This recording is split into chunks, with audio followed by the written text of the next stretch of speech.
Hello दोस्तों, आप सभी लोगों का स्वागत है। शायद हम एक हफ्ते के बाद यहाँ पे मिल रहे हैं। नया सेशन शुरू हुआ है तो डिपार्टमेंटल वर्क्स थोड़ा सा ज़्यादा था, प्लस हम लोग का एक इंटरनेशनल कॉन्फ्रेंस था। बहरहाल हम अपने CSR UGC पाथवे में आज हम बात करेंगे इनहेरिटेंस बायोलॉजी जो हम पढ़ रहे थे। एक लेक्चर मैंने पहले ही ले रखा है जिसमें मैंने आपसे ये बताया था कि मेंडल कौन है और मेंडल्स के जो डोमिनेंस प्रिंसिपल है, और इसके अलावा कुछ टर्मिनोलॉजीज जैसे कि मोनोहाइब्रिड क्रॉस, डाइहाइब्रिड क्रॉस क्या है, गेमिट्स कैसे बनती हैं। हमने इसके अलावा एलील्स के डेफिनेशंस हमने देखे थे कि कैसे करते हैं, कैसे हम पुनेट स्क्वायर के जरिए से हम लोग गेमिट्स को फॉर्म कर सकते हैं। तो अगर आपने वो वीडियो नहीं देखा है तो आप प्लीज़ उसको देखिएगा। आज हम बात करेंगे मेंडेलियंस प्रिंसिपल्स में ही, CSR UGC के नेट प्रिपरेशन में ही, principle of independent segregation and principle of independent assortment. आप सभी लोगों का स्वागत है जो मुझे नहीं जानते। मेरा नाम डॉक्टर अमीन मन्नान है और ये सीरीज CSR UGC सिलेबस के हिसाब से वो सारे बच्चे जो गेट एग्जामिनेशंस, नेशनल लेवल के एग्जामिनेशन की तैयारी करना चाह रहे हैं उनके लिए बनाया गया, फ्री ऑफ कॉस्ट है ताकि आप इसे बेनिफिट ले सकें। प्रिंसिपल ऑफ सेग्रीगेशन की अगर मैं बात करूं, वेरी सिंपल डेफिनेशन है, जैसा कि आप इंग्लिश में यहाँ पे देख सकते हैं, the two alleles for each gene separates during gamete formation. यानी कि अगर मैं ये क्रोमोसोम बनाता हूँ तो ये हम जानते हैं कि we as a diploid organism, हमें एक mother say that is maternal side और एक फादर से जो कि पैटर्नल साइड से हमें क्रोमोसोम मिलती है। तो ये क्रोमोसोम जो मेंडल ने ये कहा सेग्रीगेशन में कि ये सेपरेट हो जाती है। सो इस सेपरेशन के चलते आपको एक फिनोटाइप जो कि रिसेसिव था वो भी आप लोग को देखने को मिलता है। जैसे फॉर एग्जांपल कि आप एक टॉल प्लांट लेते हैं और उसको क्रॉस करते हैं एक शॉर्ट प्लांट के साथ, ये फिनोटाइप है। और इसका जीनोटाइप जो कि कैपिटल टी है और इसका स्मॉल टी है। तो हम ये जानते हैं कि जो फर्स्ट फीलियल जनरेशन या जो प्रोजेनी होगी वो all will be toll, because यहाँ पे इसका डोमिनेंस रिलेशनशिप देखते हैं। ठीक है, अगर हम इसको सेल्फ क्रॉस करते हैं, मतलब F1 और F1 को ही, तो सेल्फ मतलब क्रॉस पॉलिनेट करते हैं, मतलब सेल्फिंग कर रहे हैं या क्रॉस पॉलिनेशन कर रहे हैं, जो भी करते हैं, उसके सिनारियो में हमारे पास जो सेकंड जनरेशन आती है जिसको हम सेकंड फीलियल जनरेशन बोलते हैं, और इसमें हम ये देखते हैं कि एक हमें कैपिटल टी मिलती है, दो हमें कैपिटल टी और स्मॉल टी जो कि हेट्रोजाइगस है, और एक स्मॉल टी टी मिलती है। ये इंडिकेट ये करता है कि जो शॉर्ट प्लांट था जो कि F1 में मिसिंग था, F1 में मिसिंग था, बट वो F2 में दोबारा आ गया। ये पॉसिबल तभी हो सकता था क्योंकि मेंडल ने बताया, that's what he was considered to be genius, कि अगर during the process of gametogenesis या गैमेट फॉर्मेशन क्रोमोसोम जो है वो सेपरेट हो रही है, वो अलग हो रही है आपस में, तो तभी आप ये शॉर्ट देख सकते थे। इसको हम आगे भी फिर से देखेंगे क्रोमोसोम्स के टर्मिनोलॉजी में और एग्जाम्पल के साथ भी। अगर आपको समझ में आ रहा है तो प्लीज हैंग अप कीजिएगा और वीडियो को अंत तक देखिएगा। हम थोड़ा सा जानते हैं माइटोसिस और मियोसिस के बारे में।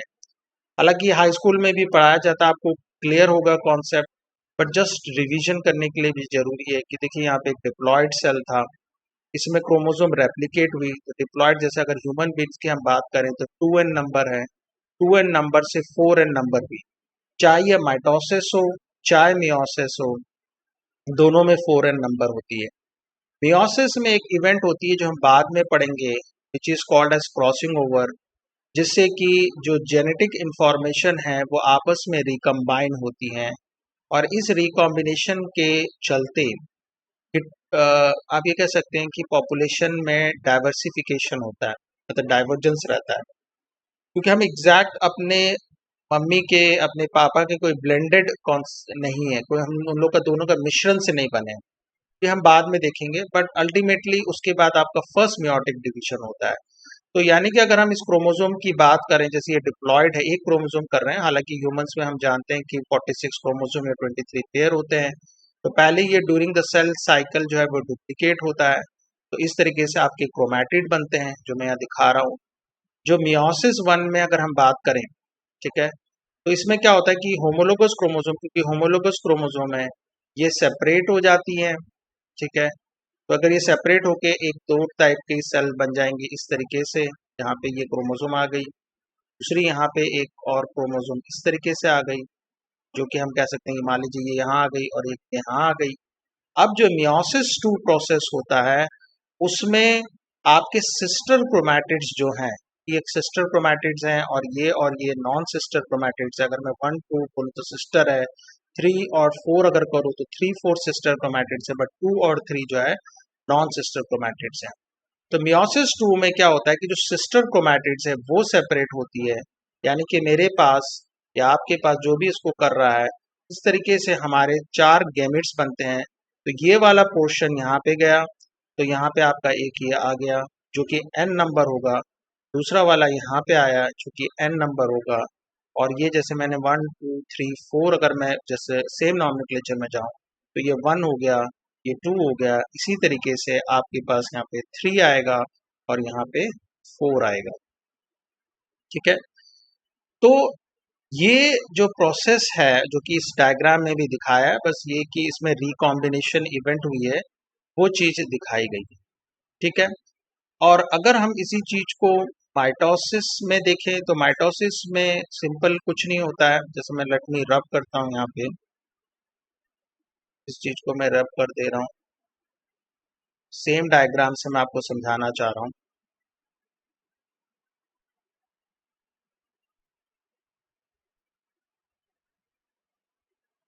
माइटोसिस में सिंपल आपका जो इवेंट होता है, वो इवेंट में क्या होता है कि ये जो सेल्स है होमोलोगस क्रोमोसोम से वो सेपरेट हो गई, कि ये आपका 2n था, 2n से 4n बना, तो ये सेपरेट होके दो सेल टाइप जिसको हम डॉटर सेल टाइप्स बोल रहे हैं, यहाँ पे इस तरीके से आपका ये चीज बन गई, ठीक है। ये चीज, या मान लीजिए हम इसको कलर कोड कर देते हैं जस्ट टू डिफ्रेंशिएट, तो आपका यहाँ पे होगा ये माइटोसिस। और माइटोसिस हमारी बॉडी में हमेशा होती रहती है।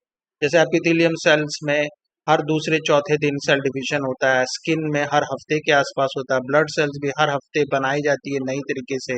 ये कंटिन्यूस प्रोसेस है। मियोसिस जब एडोलेसेंट ह्यूमन बींग्स की हम बात करें तब वो बनती है। तो ये एक ब्रीफ कॉन्सेप्ट था, और आपको ये भी समझाने की यहाँ से मैं कोशिश कर रहा था कि कैसे गैमेटोजेनेसिस प्रोसेस होता है, कैसे एन नंबर बनता है। अब आप यहाँ पे फोकस कीजिए सिर्फ पहले लेफ्ट हैंड साइड पे, हम राइट हैंड साइड पे बात करेंगे दोबारा से, ठीक है। तो आप लेफ्ट हैंड साइड में फोकस कीजिए, मैं यहाँ पे पार्टीशन बना दे रहा हूँ, दोनों प्रोसेस सेम है। यहाँ पे इन्होंने बात की है मेंडल की एक हेट्रोजाइगस F1 पॉपुलेशन, जो कि आपका मोस्ट लाइकली इस तरीके से जो पेरेंटल पॉपुलेशन था उसके क्रॉस के जरिए आपका एक हेट्रोजाइगस पॉपुलेशन यहाँ पे आया है। इस पॉपुलेशन में इन्होंने देखिए क्रोमोसोम दिखाया है, क्रोमोसोम के ऊपर जीन दिखाया है, जैसे कैपिटल आर है, स्मॉल आर है, और कैपिटल वाई स्मॉल आई है। तो ये अलाइन होती है मेटाफेस में, एनाफेस में ये सेपरेट होती है, जो कि एनाफेस 1 इन्होंने दिखाया है। फिर उसके बाद देखिए यहाँ से ये देखिए पार्टीशन हो रहा है, देखिए यहाँ से जो मैं बता रहा था होमोलोगस क्रोमोसोम सेपरेट हो गई, कैपिटल वाई यहाँ पे आ गई, स्मॉल आर स्मॉल वाई आई, और इस जगह पे आपके क्रोमैटिड सेपरेट हुए और आपके हाफ द नंबर ऑफ चीजें आ गई। ये जो प्रोसेस है इसको मेंडल ने कहा मेंडल्स प्रिंसिपल ऑफ सेग्रीगेशन। इसको हम एग्जाम्पल्स के जरिए देखते हैं। अगर आप यहाँ पे एग्जाम्पल देखिए, एक पर्पल फ्लावर कलर था, तो F1 में पर्पल फ्लावर कलर आया, बट F2 में यही पॉपुलेशन फिनोटिपिकली 3:1 के रेशियो में आया और जीनोटिपिकली 1:2:1 के रेशियो में आया। ये सिंपल शब्दों में प्रिंसिपल ऑफ इंडिपेंडेंट सेग्रीगेशन है। अगर आपका कोई सवाल है, अगर आपको चीज़ समझ में नहीं आई है, तो आप प्लीज़ मुझे कमेंट्स में ज़रूर लिख के बताइएगा, क्योंकि ये सारा सीरीज़ आप ही लोगों के लिए बनाया गया है आसान हिंदी भाषा के शब्दों में। अब हम बात करते हैं Mendel's principal of independent assortment की। हम उस पिक्चर में दोबारा से भी जाएंगे। ये सेम एग्जाम्पल क्रोमोसोम में दिखाया, दूसरे एग्जाम्पल में स्मूथ सीड, रिंकल सीड। तो अल्टीमेटली ये सारी चीजें यहाँ पे आती हैं कि आपके पास किस तरीके से आपके गैमेट्स बनते हैं, एलील्स के यहाँ पे किस तरीके से प्रिंसिपल सेग्रीगेशन यहाँ पे ये बता रहा है कि फॉर्मेशन ऑफ गैमेट्स पेयर, ठीक है। आई थिंक ये क्लियर हो गया। हम इस चीज को बाद में देखेंगे। अब हम बात करेंगे इंडिपेंडेंट असॉर्टमेंट की। इंडिपेंडेंट असॉर्टमेंट का आसान भाषा में ये जो यहाँ पे मैंने कुछ देखिए कलर्ड कोड में दिखाया है कि ये देखिए पूरी तरीके से डिफरेंट कलर्स में आपके ऑर्गेनाइज्ड हैं चीजें, राइट। और अगर इसको हम छोड़ देते हैं एज सच तो ये असॉर्ट हो जाती है। मतलब कि अगर आप किसी रेड कलर की बॉल को, अगर ब्लू कलर की बॉल को, ग्रीन कलर की बॉल को, येलो कलर की बॉल को किसी बक्से में डाल दें और उसको टॉस कर दें तो क्या होगा कि वो रैंडमली आएगा। जैसे हम लोग लूडो भी खेलते हैं, डाइसिंग करते हैं, तो उसमें हम देखते हैं कि ये रैंडमली कुछ भी नंबर आ सकता है। वही चीज मेंडल ने बात की थी इंडिपेंडेंट असॉर्टमेंट में। और इंडिपेंडेंट असॉर्टमेंट के लिए समझने के लिए हमें डाई हाइब्रिड जो क्रॉस हमने समझा था पहले लेक्चर में, वहां पे उसको समझना पड़ेगा। डायब्रिड क्रॉस का आपका एक टिपिकल सॉल्व्ड चीजें हैं, बट इन आसान शब्दों में अगर हम यही डेफिनेशन को लेते हैं कि लेट से कि हम एक प्लांट को जो कि हेट्रोजाइगस है, जो कि होमोजाइगस प्लांट से आया था, जैसे मान लीजिए ये इनिशियल जीनोटाइप था प्लांट P1 का, ये प्लांट P2 का, तो F1 में हमारे पास इस तरीके की पॉपुलेशन आएगी, जहाँ पे हमने सीड शेप का और सीड कलर को कंसीडर किया है। जब आप इस तरीके से क्रॉस करते हैं तो आपके पास एक इस तरीके की चीजें दिखती है हमें। एक आती है जिसमें R और Y होंगे, एक पॉपुलेशन में हमें दिखेगा कि जिसमें R स्मॉल y होंगे, एक पॉपुलेशन में हमें क्या दिखेगा, हमें स्मॉल RI कैपिटल Y दिखेगा, और एक पॉपुलेशन में स्मॉल r स्मॉल y दिखेगा। हम इसको समझाऊंगा मैं आपको in terms of process as well. ये जहां पे ये बता रहे कि जहां पे भी कैपिटल R और कैपिटल Y है, और ये डैश इसलिए है क्योंकि ये होमोजाइगस हो सकता है। मान लीजिए ये कैपिटल R कैपिटल Y हो सकता है, ये इस तरीके से हो सकता है, ये इसके अलावा और एक तरीका जो है कि आपका ये इस तरीके से भी हो सकता है, ठीक है। तो इसका पर्पस ये है कहने का कि हमेशा R और Y रहेंगे ही रहेंगे, और जब भी R और Y रहेंगे तो यानी कि वो राउंड सीड शेप होगा, प्लस उसका कलर जो सीड का होगा वो येलो होगा। और ये आप किसी के लिए भी कर सकते हैं, जैसे आप पर्पल फ्लावर कलर ले रहे हैं, ठीक है, और height of the plant capital T ले रहे हैं, आप इस तरीके के भी क्रॉस करते हैं जो कि हेट्रोजाइगस है, तो तब भी आपके पास सेम तरीके की कैपिटल P कैपिटल T आएगा, कैपिटल P स्मॉल t और T आएगा, और उसी साथ में स्मॉल p और कैपिटल T आएगा, और एक और जो कि आपका स्मॉल p स्मॉल t, ये इस तरीके से आएगा। चाहे आप किसी भी क्रॉस को ले, डायहाइब्रिड क्रॉस का मतलब ये कि दो कैरेक्टर हम एक साथ देख रहे हैं।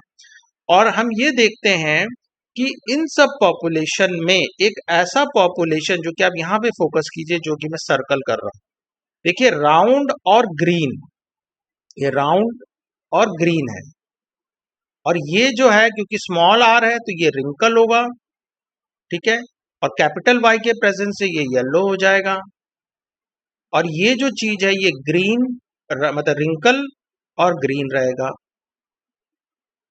रिंकल और ग्रीन रहेगा।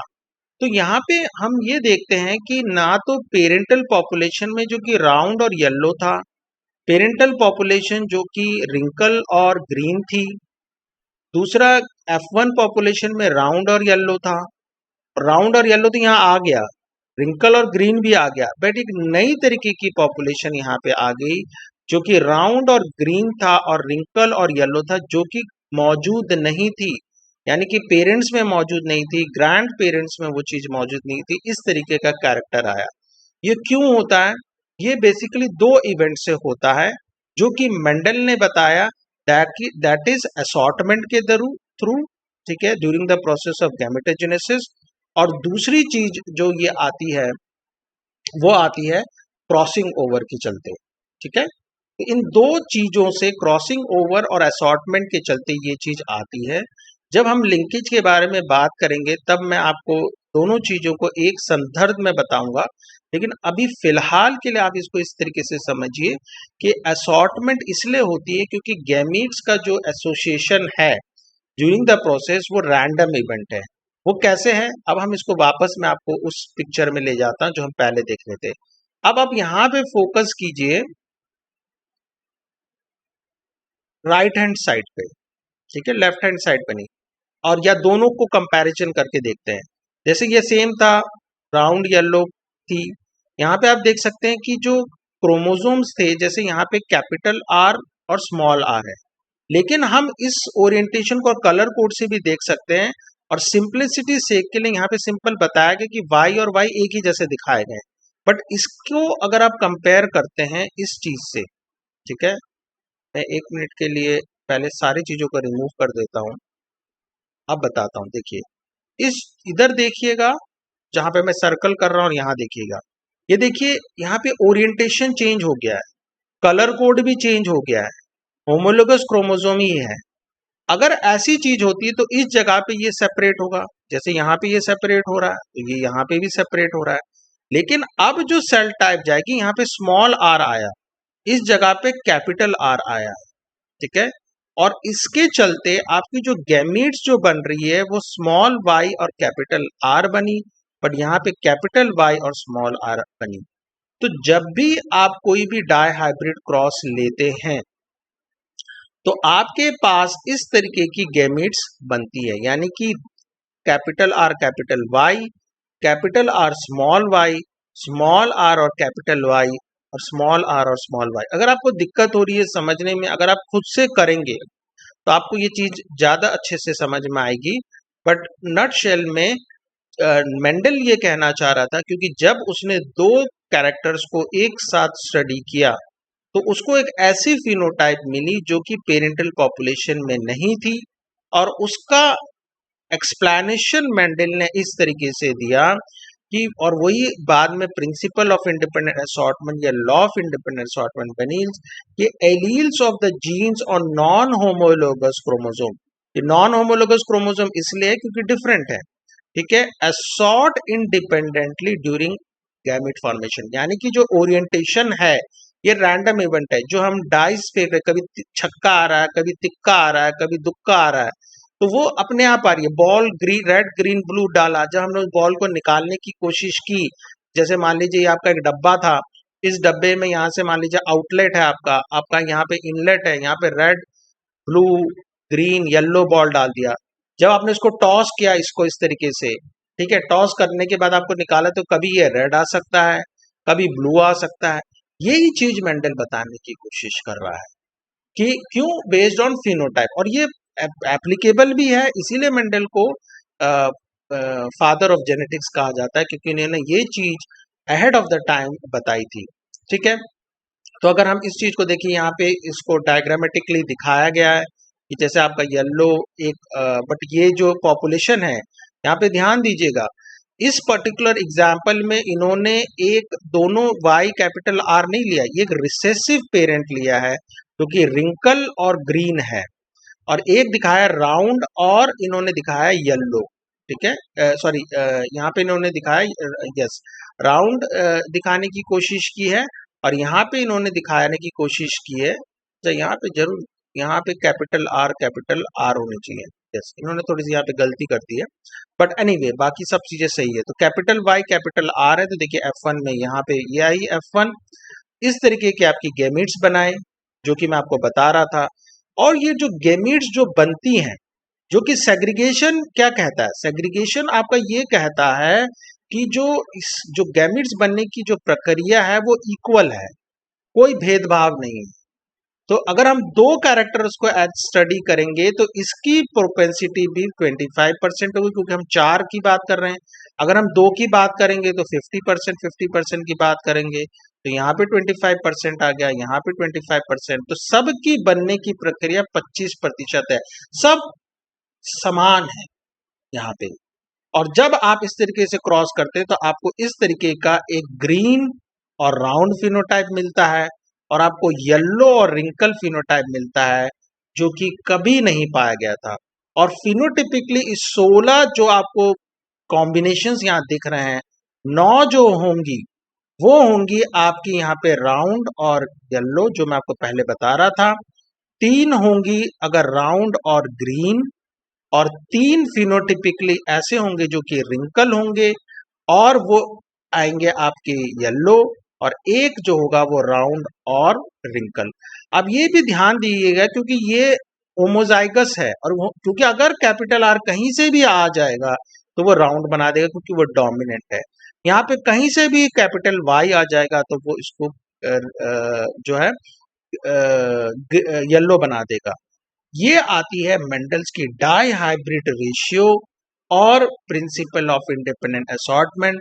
मेंडल ने ये कहा कि और इसको जो पॉपुलेशन है, इसको एक और टर्मिनोलॉजी यूज करते हैं हम बाद में लिंकेज में, ये पेरेंटल पॉपुलेशन कहलाते हैं, और ये दोनों जो पॉपुलेशन होते हैं हम इसको रिकॉम्बिनेंट्स कहलाते हैं।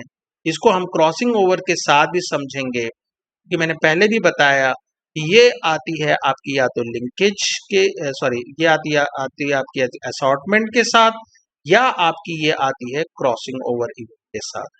तो क्रॉसिंग ओवर इवेंट का क्या कंट्रीब्यूशन है हम बाद के लेक्चर में देखेंगे। अभी मेरे हिसाब से आप ये समझ गए होंगे कि असॉर्टमेंट का मायने क्या है और ये कैसे की जाती है चीजें। ठीक है, आज के लिए इतना ही। एक आपको क्वेश्चन मैं देता हूं, अगर आप इसके लिए इसको सॉल्व कीजिएगा और कि एन एक्सेप्ट, और इसको मैं आपके शॉर्ट्स में भी डाल दूंगा, आप अपने कमेंट्स में दीजिएगा जिससे मुझे पता लगेगा आपको पार्टिसिपेट आप कर रहे हो कि नहीं कर रहे हो। कि an exception to Mendel's law क्या है और an exception to Mendel's law क्या आंसर है। आप अगर पार्टिसिपेट कर रहे हैं, अगर मुझे लगता है कि हाँ आपको बेनिफिट हो रहा है, तो प्लीज़ इसको अटेम्प्ट कीजिएगा और चैनल को अपने फ्रेंड्स के साथ शेयर कीजिए, सब्सक्राइब कीजिए अगर आपने नहीं किया है। धन्यवाद, थैंक यू।